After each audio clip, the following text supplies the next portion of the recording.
The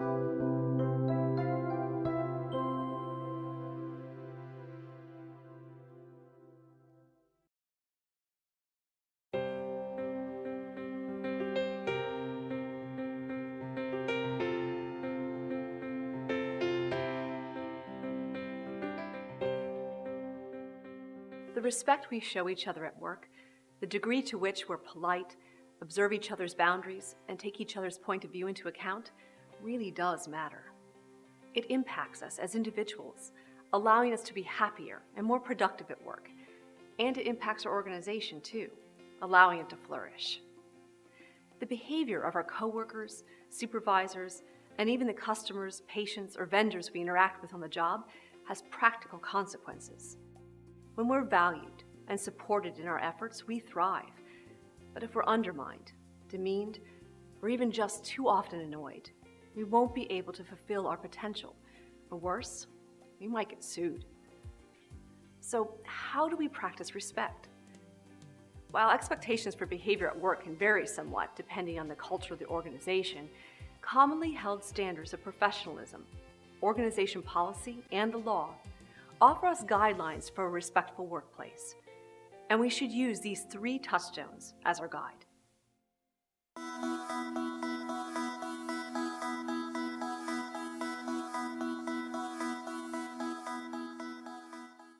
Professionalism is an expression of respect.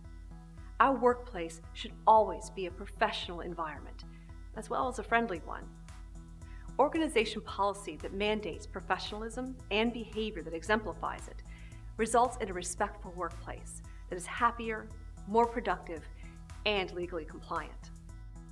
Being professional means being appropriate in a work context. It means recognizing commonly held boundaries and making sure we don't cross them.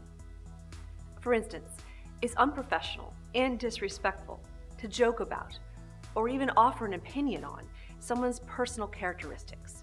That is, on such things as their ethnicity, religion, age, sexual orientation, political affiliation, gender, or different physical characteristics or mental abilities. I just wondered how she can wear that on her head all day. I didn't know how to respond to that. Not only can these topics be emotionally loaded, inappropriately focusing on personal traits is at best impolite, and at worst, it can be discriminatory and harassing behavior that is actually illegal. Many organizations have specific policies prohibiting socially inappropriate, uncivil, or discriminatory behavior, even when it's occasional or relatively mild. We should stop hiring people with accents. I am being discriminated against because English is not my first language. Patterns of disrespectful behavior can be severe enough, though, that they are not only violations of such policy, but also violations of the law. When bad behavior creates a hostile atmosphere, it's considered harassment and may even lead to lawsuits. I want to promote him, and I know we'll both have a good time. What's wrong with that? She's been promising me a lead role on these new accounts for months now, but she expects a personal, sexual relationship.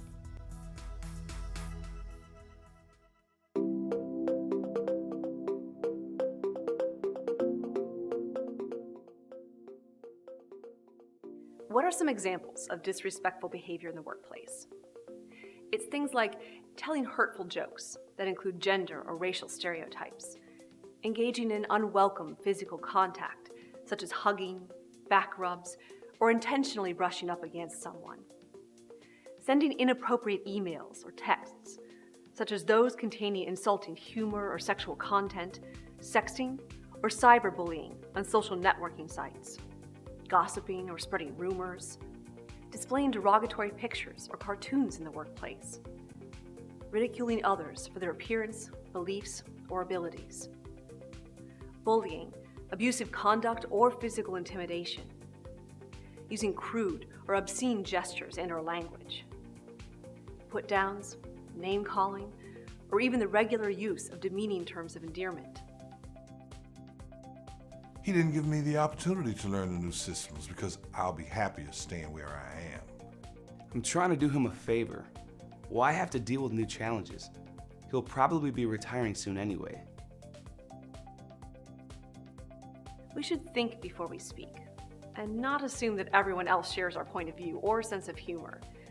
What may seem like an innocent comment or question by one person may be interpreted as an intrusion or judgment by another. And remember that stereotyping is offensive and unprofessional, even when it's a positive stereotype. I heard it growing up, and I'm still hearing it at work, that most Asians want a career in math, medicine, or science. My first day, a coworker asked me, "What are you?" I know what she meant. I told her that I was Korean, and then she assumed I worked in IT. If you stop to think about it, not only do stereotypes provide no actual information about people's abilities, they don't acknowledge them as unique individuals with any number of possible attributes. Making assumptions based on stereotypes about others or their abilities is limiting, unfair, and disrespectful.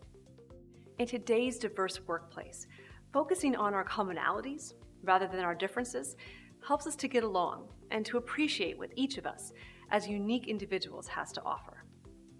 It's nice to share an occasional laugh with a coworker, but in a respectful workplace, humor should never come at the expense of someone else's feelings. Even good-natured teasing can be irritating or offensive to the person on the receiving end, especially if it's teasing about how the teaser and the target are different from one another. Like someone tall making a short joke to someone not so tall, or a man joking to a woman about women being less competent than men. I come to work with a joke every Monday morning. So what would a world without gay men be like? We'd all have to cut our own hair and decorate our own apartments. I know she thinks it's a harmless joke, but not only was Michael, who is gay, uncomfortable, so were the rest of us.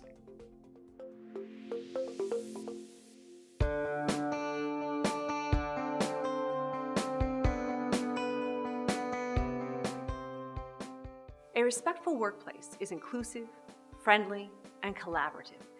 It's a place where individuals are valued and validated, where they're listened to, and where their contributions are affirmed. Some simple expressions of respect include making eye contact, using a person's name, asking for someone's input, thanking people for their contributions, and including people socially. Remember the old adage, courtesy is contagious, and it's especially important that managers act professionally and respectfully toward those they supervise. I can still be funny, just not at someone else's expense. I can see now that being inclusive is good for all of us. It's nice to be seen as me and not some stereotype. We should all have the opportunity to grow. When we interact with our colleagues, we should try to put ourselves in their shoes. If we do make a mistake and inadvertently cause offense, we should listen to their concerns and apologize. We can embrace our diversity, reinforce our commonality, and learn from each other when we listen to and respect one another. Together, we can ensure that our organization is a respectful and inclusive one, full of possibilities and the satisfaction of a job well done.